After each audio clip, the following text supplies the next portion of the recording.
हरियाली तीज पर बड़े जैन मंदिर में उत्सव जैसा माहौल था।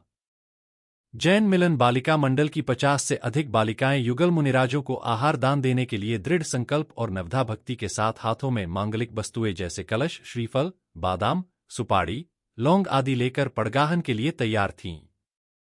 पूज्य गुरुदेव आर्जवसागर जी महाराज के शिष्य मुरैना नगर में चातुर्मासरत मुनिराज श्री विलोकसागर जी महाराज एवं मुनिश्री विबोधसागर जी महाराज ने शुद्धि के बाद श्री जिनेन्द्र प्रभु की वंदना कर संकल्प पूर्वक आहारचर्या के लिए निकले तो संपूर्ण मंदिर प्रांगण हे स्वामी नमोस्तु नमोस्तु नमोस्तु अत्रो अत्रो अत्रो तिष्ठो तिष्ठो तिष्ठो के स्वर से गुंजायमान हो उठा।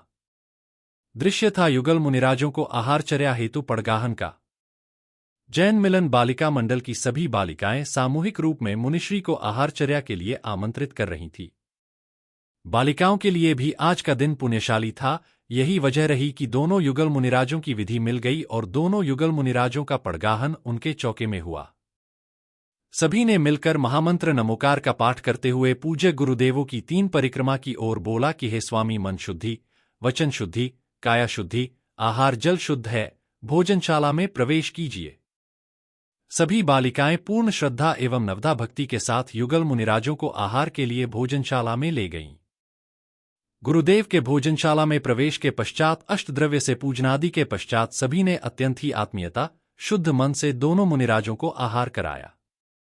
युगल मुनिराजों का निरंतराय आहार होने पर सभी बालिकाओं के चेहरों पर एक अलग तरह की चमक दिखाई दे रही थी।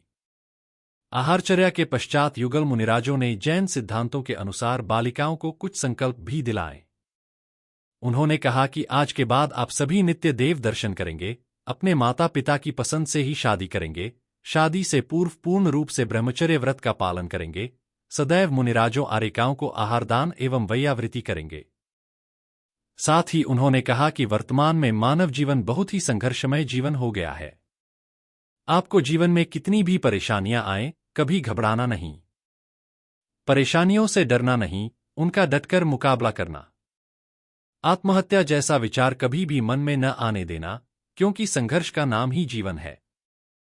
सभी बालिकाओं ने युगल मुनिराजों की बातों को ध्यानपूर्वक सुना और उन्हें वचन दिया कि हे गुरुदेव, हम भगवान महावीर स्वामी के अनुयायी होकर जैन दर्शन को अंगीकार करते हैं। आपके द्वारा आज दिलाए गए संकल्पों को सदैव पालन करेंगे।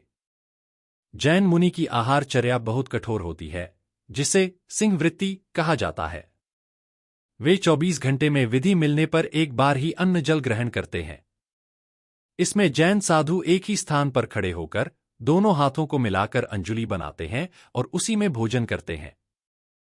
यदि अंजुलि में भोजन के साथ कोई जीव जंतु, बाल, अपवित्र पदार्थ या कोई जीव आ जाए तो वे भोजन लेना बंद कर देते हैं और अपने हाथ छोड़ देते हैं, फिर पानी भी नहीं पीते। इस क्रिया को अंतराय बोला जाता है।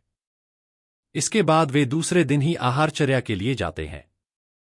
जैन धर्म में आहार दान को बहुत महत्वपूर्ण माना जाता है।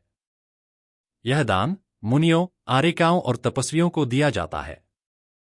जैन दर्शन में आहारदान एक महत्वपूर्ण और पवित्र क्रिया है। यह अहिंसा, अपरिग्रह और पुण्य प्राप्ति के सिद्धांतों पर आधारित है। जैन धर्म में आहार दान का पालन करके व्यक्ति न केवल अपने कर्मों को शुद्ध करता है, बल्कि वह दूसरों के जीवन में भी सुख और शांति लाता है।